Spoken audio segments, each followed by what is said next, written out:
పేరు వచ్చిన మీ అందరికీ శుభాలు పలుకుతున్నాను, వందనాలు చెల్లిస్తున్నాను. ఈ స్థలములో ఈ రాజవీధిలో ఒక శుభవార్త తెచ్చాం. రోజు పేపర్లో న్యూస్ వింటూ ఉంటారు, కొన్ని మంచివి కొన్ని చెడ్డవి. సౌండ్ పెట్టు. టీవీలో వార్తలు వింటారు, కొన్ని సంతోషపరుస్తాయి, కొన్ని అట్టపరుస్తాయి, హృదయాల్లో వేదన కలుగుద్ది.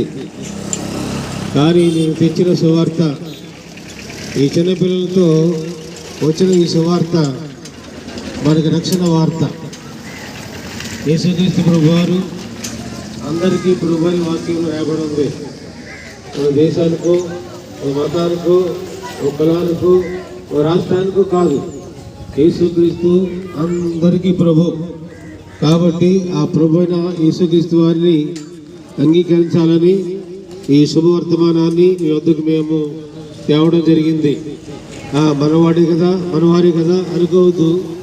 యేసు ప్రభు పేరిట ఈ లేఖన భాగాలు మీకు నేను జ్ఞాపకం చేస్తా ఉన్నాను. అందరూ అంతటా మారు మనసు పొందాలని దేవుడు మనుషులకు ఆజ్ఞాపించున్నాడు. కాబట్టి మారు మనసు చాలా ప్రాముఖ్యమైనది. మానవుని జీవితం జన్మత కర్మత పాపులే. ఎవరైనా సరే, తెల్లవారైనా నల్లవారైనా ఏ దేశస్తులైనప్పటికీ ప్రతి వారు కూడా పాపులే. ఏ భేదము లేదు. మనుషులందరూ పాపం చేసి దేవుడు అనుగ్రహించి మహిమను పొందలేకపోతున్నాడని వాక్యంలో రాయబడి ఉంది. కాబట్టి మనము లింగ భేదము లేదు, రంగు భేదము లేదు, చిన్న పెద్ద లేదు. కానీ ప్రతి వారు కూడా పాపంలో పుట్టాము, పాపంలో జీవిస్తున్నాం. అయితే ఈ పాప జీవితానికి పరిష్కారం ఏమిటి, రెమెడీ ఏమిటి అంటే యేసు రక్తం ప్రతి పాపం నుండి మనను పవిత్రులుగా చేయడం. యేసయ్య రక్తం పవిత్రమైనది.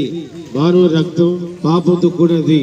పాపులైన మనకి జీవితాలకు రక్షణ కావాలంటే యేసుక్రీస్తు ప్రభువారిని మనము అంగీకరించాలి అనేది మీరు గమనించాలని మరొకసారి నేను జ్ఞాపకం చేస్తున్నాను. ఇప్పటికే చాలా మంది యేసు ప్రభువారిని అంగీకరించారు.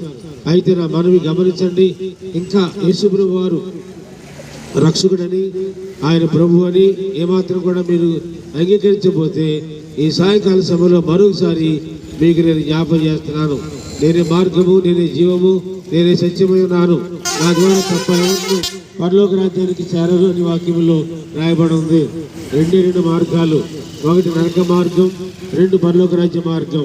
రెండు నిత్యం ఉంటాయి. నరకంలో నిత్యం యాతనే, అగ్ని ఆర్దు పురుగు చావదు. కానీ పరలోక రాజ్యంలో నిత్యము సంతోషమే.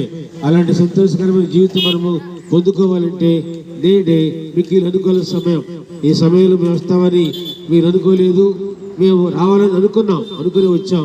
కాబట్టి యేసు ప్రభువారిని సొంత రక్షణగా అంగీకరించి మా పాపాలు కడుక్కొని ఆ మంచి మార్గంలో సాగుతున్నా కనుక మీరు కూడా యేసు ప్రభుని అంగీకరించాలని, అదే మార్గంలో మీరు పరలోక రాజ్యానికి పయనించాలని మీ అందరికీ మీకు మనవి చేస్తున్నాను. జక్కయ్య అనే ఒక వడ్డీ వ్యాపారి, తన కాంక్షతో ఉన్న వ్యక్తి, అధికార కాంక్షతో ఉన్న వ్యక్తి యేసు ప్రభువారిని దర్శించిన తర్వాత తన జీవితం అంతా కూడా మారిపోయింది. ఎవరి మనుషులు ఈ మీద ఆనుకున్నో అటు వారిని పూర్ణశాంతి గలవనిగా కాపాడుతామని వాక్యంలో రాయబడింది. కాబట్టి మన జీవితాలలో యేసుక్రీస్తు ప్రభువారు తన కాంక్ష పోయింది, అధికార కాంక్ష పోయింది. యేసు ప్రభువుని అంగీకరించిన తర్వాత ఇంటికి తీసుకువెళ్ళాడు. ఇంటికి తీసుకెళ్ళిన తర్వాత ఆతిథ్యం ఇచ్చాడు. ఆ తర్వాత మాటలు విని వారు మనసు రక్షణ పొంది బాప్తిసం తీసుకున్నాడు. నమ్ముటని వలనైతే నమ్మువారికి సమస్తము కూడా సాధ్యమని రాయబడి ఉంది. కాబట్టి నేనే మార్గం, నేనే సత్యం, నేనే జీవం. ఈ మాటలు నమ్మండి. యేసుక్రీస్తు ప్రభువారిని అంగీకరించండి, సొంత రక్షణగా అంగీకరించండి. పరలోక రాజ్యానికి మార్గం ఇదే. యేసుని అంగీకరించండి.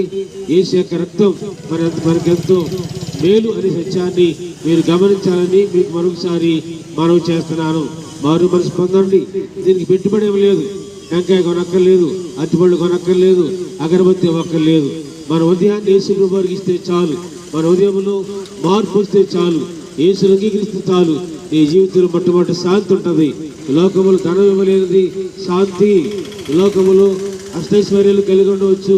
ఆ మనుషుడు శాంతితో జీవిస్తున్నాడా? నీ ఉదయంలో శాంతి ఉందా? 24 గంటలు కష్టపడుతున్నావు, సంపాదిస్తున్నావు, కానీ ఉదయంలో శాంతి సమాధానం ఉన్నాయా? శాంతి ప్రదాత అయిన యేసు ప్రభువు వారి యొక్క పేరిట వచ్చాం కనుక మీ జీవితాల్లో మీ కుటుంబాల్లో రక్షణ పొందుకోవాలని, శాంతిని మీరు పొందుకోవాలని మీకు ప్రేమతో ఆహ్వానిస్తున్నాము. ఈ మాటలు యేసు ప్రభువు పేరిట చెప్తున్నాం. అట్టి కృప దేవుడు మీకు దయచేయునుగాక. ఆమేన్. ఏమైనా సందేహాలు ఉంటే కనుక మరి ప్రతి ఆదివారము ఇక్కడే కొబ్బరి చెట్లు ఉన్న గ్రౌండ్లో క్రైస్తవ సహవాస ప్రార్థన మందిరం ఉంది. అక్కడ ప్రతి ఆదివారము ఉదయం 10 గంటలకు ఆరాధన జరుగుతుంది. కనుక మీరందరినీ ప్రేమపూర్వకంగా ఆరాధనకు ఆహ్వానిస్తున్నామండి. ప్రార్థన చేసుకుందాం. నమ్మకం దేవా, వందనాలు స్తోత్రం చెల్లిస్తున్నాము.